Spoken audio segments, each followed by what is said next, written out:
na heshima jibu huo. Rais amewaambieni, na mimi nasisitiza, nitamalizia hapo, sitaki kuchukueni muda wenu mrefu. Teueni mgombea ambaye atakidhi matarajio ya wananchi.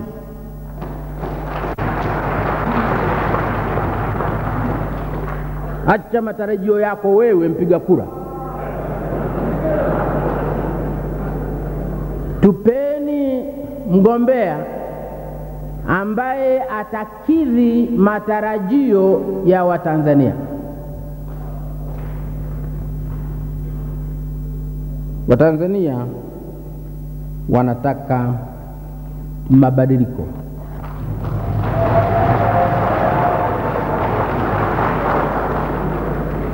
Wasipoyaona, wasipoyapata ndani ya CCM, watayatafuta nje ya CCM.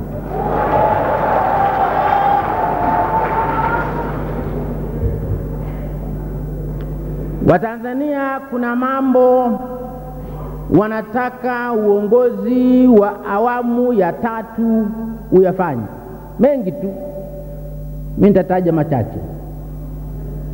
Mengi tu, lakini nitataja machache yatawatosheni. La kwanza, nitataja manne. La kwanza, Watanzania wamechoka na rushwa.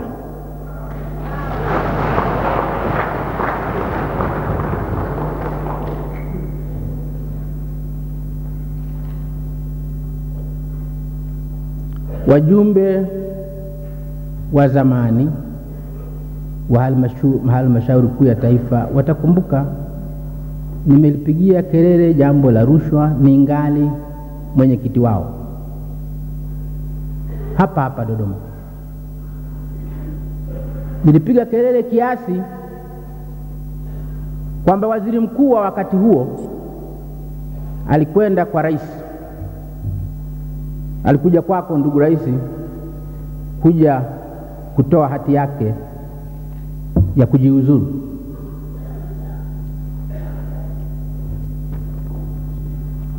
Sasa hivi hali ya rushwa ni mbaya zaidi nchini. Wasaidieni wananchi kudili nayo.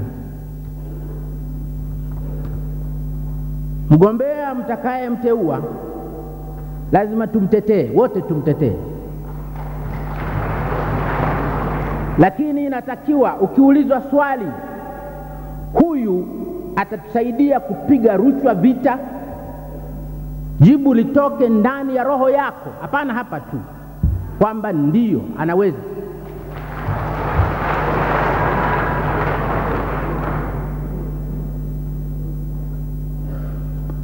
La kwanza. La pili, nchi yetu maskini. Nchi yetu hii ni maskini. Wakulima wetu, wafanyakazi wetu maskini. Nchi hii bado ni nchi ya wakulima na maskini ambao ni wakulima na wafanyakazi ambao wote ni watu maskini. Nchi hii haijawa ya matajiri. Chama hiki hakijawa chama cha matajiri.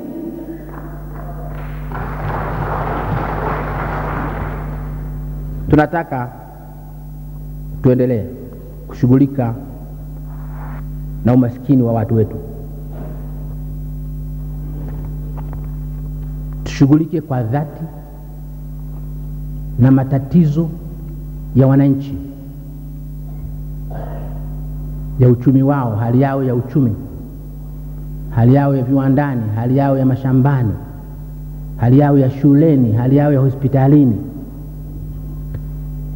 Tunataka kuona hakika kwamba mtatuteulia mtu ambaye ukiulizwa swali, huyu anajua kwamba nchi hii ni nchi bado ni nchi ya maskini,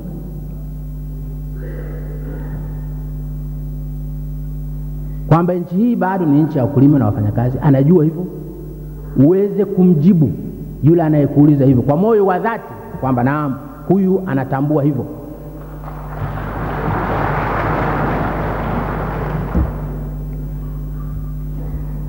Sasa hivi katika nchi yetu, la tatu, nataja la tatu, watu wameanza kutuzungumzia udini. Tulikuwa hatuzungumzi mambo ya udini katika nchi hata kidogo. Tulikuwa hatujali dini ya mtu, anayejua mwenyewe dini yake basi.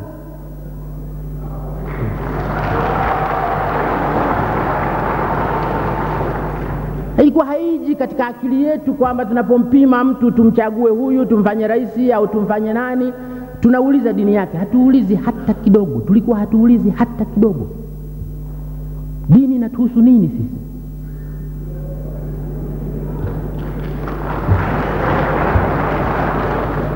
Zamani katika kuhesabu watu hapa Tanzania, katika kuhesabu watu wakati wa mkoloni, siku ya census, swali lilikuwa linauliza dini ya mtu.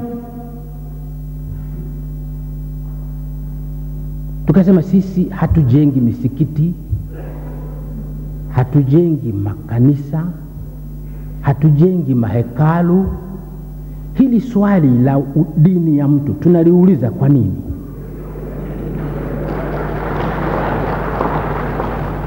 Linatuhusu nini? Tunataka kujua umri wa watu, kwa sababu hiyo ina maana. Tunataka kujua kama watu wanajua kusoma na kuandika, hiyo ina maana. Tunataka kuuliza mambo ambayo serikali inayataka. Kama maimamu wanataka kuuliza, wanataka kujua Waislamu wangapi, watafute wao. Sisi inatuhusu nini? Kama maaskofu wanataka kujua wana Wakristo wangapi, watafute wao. Si wanakuja makanisani kuungama, waulize.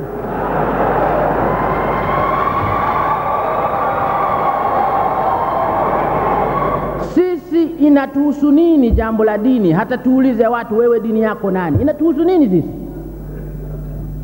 Hiyo ndio ilikuwa Tanzania tunayojaribu kuijenga.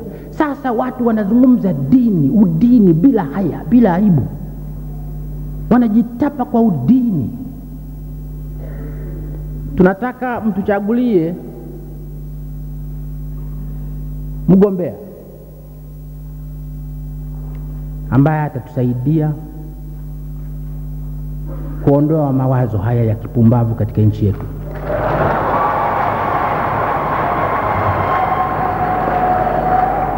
Na ukiulizwa na wananchi wa Tanzania kwa dhati, mnadhani mgombea huyu analiona hilo kwa uchungu kama mnavyoona nyinyi, mseme ndio. Uweze kujibu kwa dhati kabisa kwamba ndio. La mwisho nilisema nitataja mane tu. Nilikuwa New York mwaka jana. Yuko mwenzenu mmoja, Gertrude Mongela, sasa hivi ni katibu wa kina mama wa mkutano wa kina mama utakaofanyika Beijing. Gertrude alinikaribisha chakula jioni katika flat yake hapo New York. Akakaribisha jamaa wengine nikaona nao pale. Wakati tunakula, mama mmoja wa Kiganda ambaye anafanya kazi hapo kaniambia, mzee, mimi nilikuwa nafanya kazi katika Jumuiya ya Afrika ya Mashariki. Wakati nafanya kazi katika Jumuiya ya Afrika ya Mashariki, sisi watu wa Uganda tulikuwa tunajuana kwa makabila yetu, na tunatajana kwa makabila yetu. Watu wa Kenya walikuwa wanajuana kwa makabila yao, huyu Mkikuyu, huyu Mjaluo, huyu Mluhya, na wanatajana kwa makabila yao. Watu wa Tanzania walikuwa kabisa hatujui makabila yao.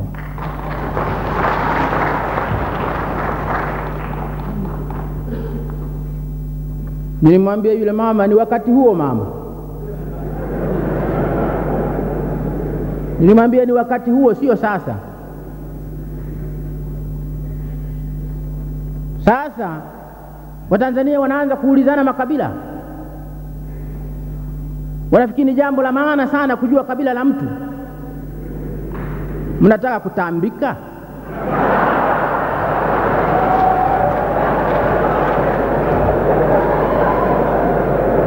Maana faida ya makabila iliyobaki ni kutambika tu basi. Lakini hasa ina maana gani nyingine? Katika nchi ya watu wazima kabila lina maana gani nyingine? Tukifanya mitambiko pale Butiama pale tunafanya mimi niko karibu pale na chaka letu ambapo ndipo Mungu wa Tiama wale anakaa. Lakini kabila hasa Tanzania ya leo inazungumza kabila.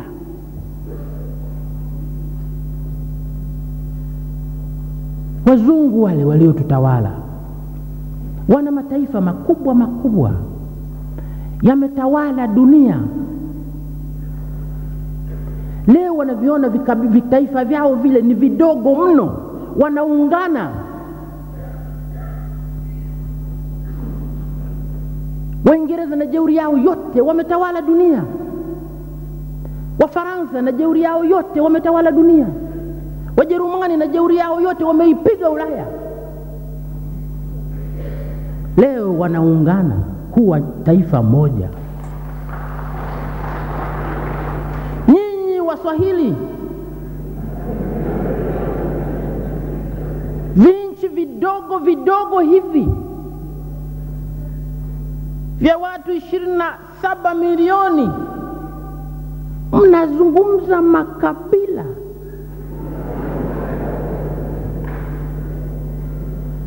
Mnazungumza lugha ya makabila.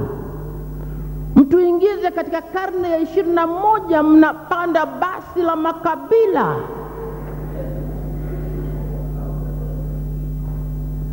Lakini tumeanza kuzungumza ukabila. Tunataka mtuchagulie mtu ambaye anajua kwamba huko ni upumbavu na ni hatari huko.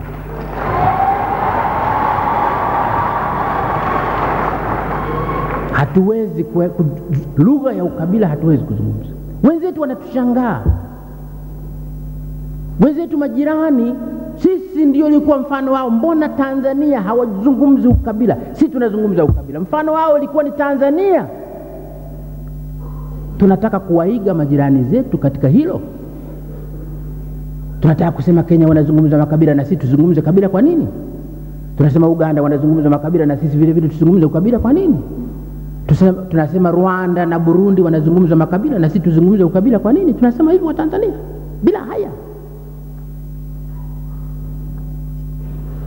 Kabila si jambo la kuonea haya. Kabila linakuwa ni jambo leo unaweza kusema katika basi unajitapa ukabila. Tunataka mtuteulie kiongozi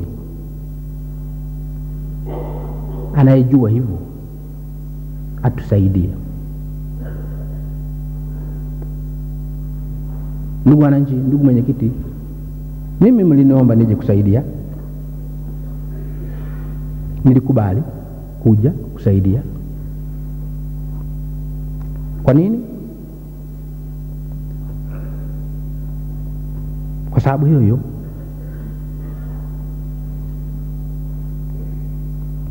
tunataka nchi yetu ipate kiongozi safi. Kiongozi safi hawezi kutoka nje ya CCM.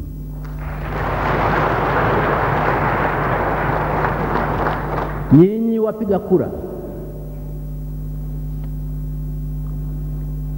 mnaweza kutupatia kiongozi safi kwa kura zenu.